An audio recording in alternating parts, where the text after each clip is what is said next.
welcome to This Explainer. Today, we are diving into something that is absolutely fascinating and, honestly, kind of terrifying.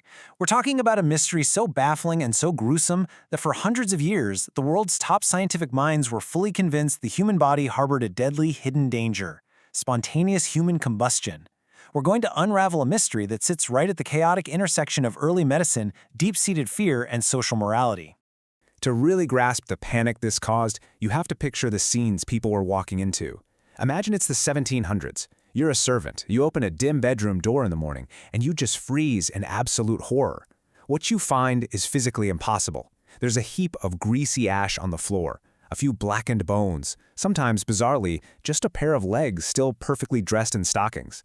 But what made this truly terrifying was the environment around the body. The furniture nearby, barely touched. The room itself was completely spared. So you're looking at this and thinking, how in the world does a human body burn completely to ash while the room survives? To folks living in the 1600s, 1700s, and 1800s, this wasn't just a weird riddle. It was a horrifying reality. Think about it. A fire intense enough to literally vaporize bone, but so miraculously contained that it wouldn't even scorch a wooden chair just 2 feet away? It looked like an impossible crime scene that completely defied the laws of nature. Well, this nightmare scenario quickly got a very official, scientific-sounding diagnosis: spontaneous human combustion. The term was actually coined way back in 1746 by a fellow of the Royal Society named Paul Raleigh. It was this theory that a person could just suddenly ignite. No external spark, no match, no flame, nothing. And once this phenomenon had a formal name, it totally transformed. It wasn't just a ghost story anymore, it was viewed as a legitimate medical condition, and at the exact same time, a very dark moral warning. Medicine embraces the myth. Now, this wasn't just some local rumor. It rapidly became accepted medical fact. In 1613, you've got a guy named John Hitchell who supposedly exhaled thick smoke right out of his mouth with no outside flame anywhere near him. It started out as a tale of divine punishment, but by 1654, highly learned physicians like Danish Dr. Thomas Bartholin were actually publishing these accounts as real hard medical evidence. Then we hit 1725 with the Jean Lemaire court case, and by 1731, the infamous case of Countess Bandy in Italy. She was found reduced to ashes with her legs completely untouched. After that, the terror really cemented itself across Europe. Doctors weren't dismissing these stories, they were actively seeking them out. And this belief had massive, real-world consequences, especially in the courtroom. Take that 1725 case in Reims, France. A tavern keeper named Jean Millet was literally on trial for his life, accused of murdering his wife, Jean Lemaire, after she was found as a pile of ashes in their kitchen. He was facing the gallows. But get this, surgeons took the stand and formally testified that she was not murdered, but had died of spontaneous human combustion. Millet was acquitted. It was a landmark moment. The legal system and the medical establishment literally teamed up to validate a myth just to save a man's life. So how did highly educated experts explain this? With absolute confidence and, frankly, wild speculation. They proposed that sulfurous and nitrous exhalations were building up inside people's bodies. They argued that heavy drinking filled human tissues with flammable, spirituous particles. By the 1840s, some doctors were even pitching the idea that internal electrical currents were splitting water inside the body into combustible hydrogen and oxygen.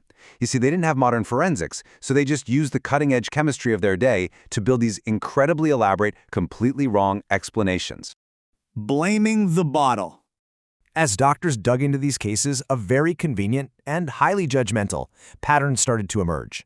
The perceived victims were almost always elderly, heavily built, and known to be heavy drinkers. In fact, in 1800, a physician named Pierre-Aimé Lair published an essay claiming that alcohol actually made human fat as combustible as lamp oil. The moral lesson here lined up perfectly with the social panics of the day. Society was basically shouting that drunkenness wasn't just a vice, it was a physical time bomb. If you lived a life of excess, they warned, you would literally destroy yourself from the inside out. This idea became so deeply entrenched that it even made its way into classic literature. If you've ever read Charles Dickens's famous 1852 novel Bleak House, you might remember the miserable rag-and-bone dealer Mr. Crook. Well, he dies exactly this way. When critics called Dickens out on it, he fiercely defended his writing in the preface, insisting he was using real documented medical science. Meanwhile, the temperance movement, the activists fighting against alcohol, they used these stories as absolute nightmare propaganda, lecturing crowds that one more drink might make them literally burst into flames. 200. That is not a guess.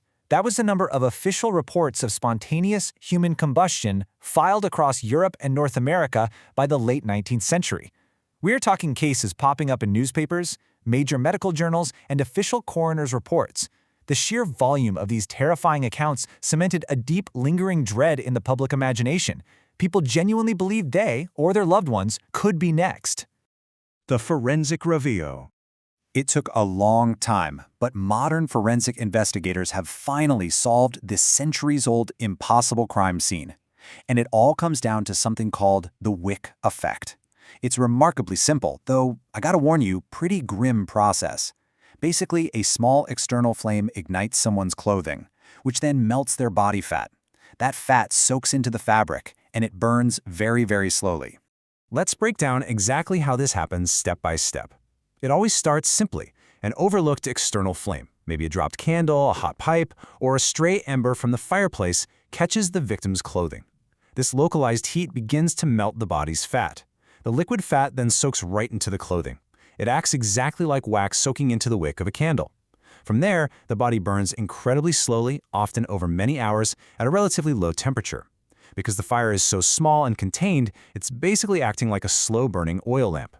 And that perfectly explains why a heavily clothed, fatty torso would be reduced to ash, while extremities with less fat, like those legs and stockings, and the surrounding furniture were left entirely untouched.